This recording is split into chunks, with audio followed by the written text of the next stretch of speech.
Tangshal Shimi Haktor Ganangi Chol Klaisaka Kaitam Kutal Kerong.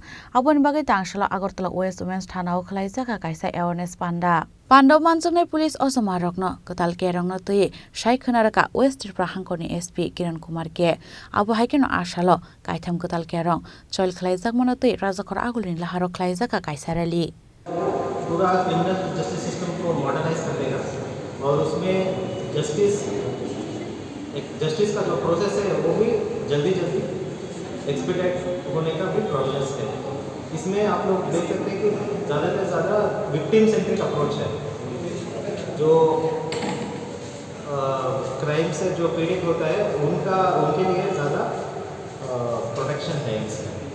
तो कुछ highlights है इसमें, जैसे कि अभी छोटा मोटा जो क्राइम होता है, जैसे चोरी लेस देन 5000 का जो क्राइम होता है, पब्लिक में जो इंटॉक्सिकेशन करते हैं और डिफेमेशन करते हैं, उनके लिए अभी कम्युनिटी सर्विस जो वेस्टर्न कंट्रीज में होता है, कम्युनिटी सर्विस जैसे लंगर में जाके कुछ रोटी बनाना या कुछ क्लीनिंग बनाना, ऐसे जो कम्युनिटी सर्विसेज इंट्रोड्यूस किया गया है। ये पहली बार ऐसा हुआ है इंडिया में।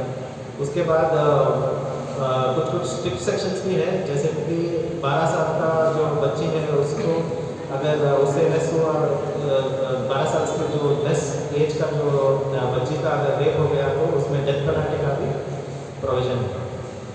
और उसके बाद जो ऑफेंसेस जो है जो 3 years टर्म से जो कम है उसका परमिशन ऑफ SDPO का या कोई भी DSP का ये चाहिए। और उसके बाद सेडिशन जो था वो अभी रिपील हो गया है। अभी नया पेनल्टी जो है वो उसमें वर्डिंग्स थे जो कि अभी threat to sovereignty, unity and integrity of India add किया गया है। उसके बाद स्नैचिंग के लिए जो चेन स्नैचिंग होती है उसके लिए सेपरेट सेक्शन इंट्रोड्यूस किया है 304 BNS में। उसके बाद टेररिज्म के लिए नया सेक्शन आया है, पेटी ऑर्गेनाइज्ड क्राइम के लिए नया सेक्शन आया है।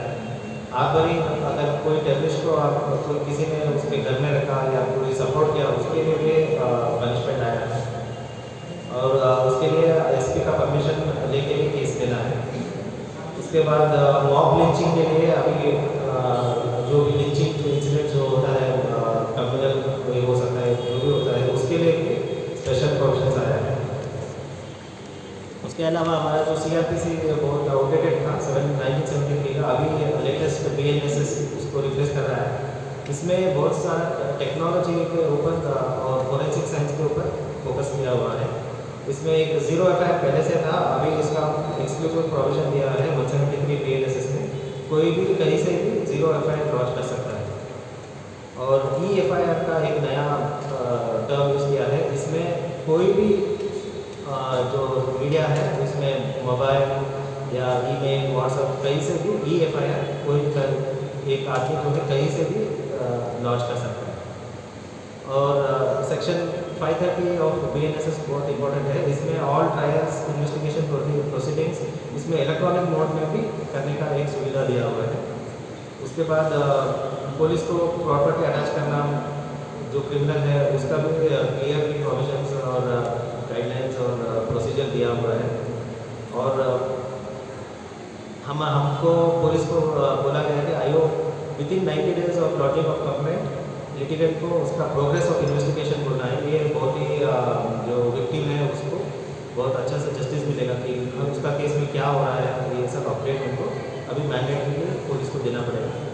और within 60 days of filing chargesheet 60 days होने से ही trial has to be started. तो इसमें ट्रायल जल्दी से शुरू हो जाएगा और वो ट्रायल शुरू होने का 45 days के अंदर वर्डिक्ट अनाउंस होना है। तो जस्टिस सिस्टम बहुत फास्ट हो गया है। Razakor Agul Nishimi Pronom Nikok Thum Chini Korang.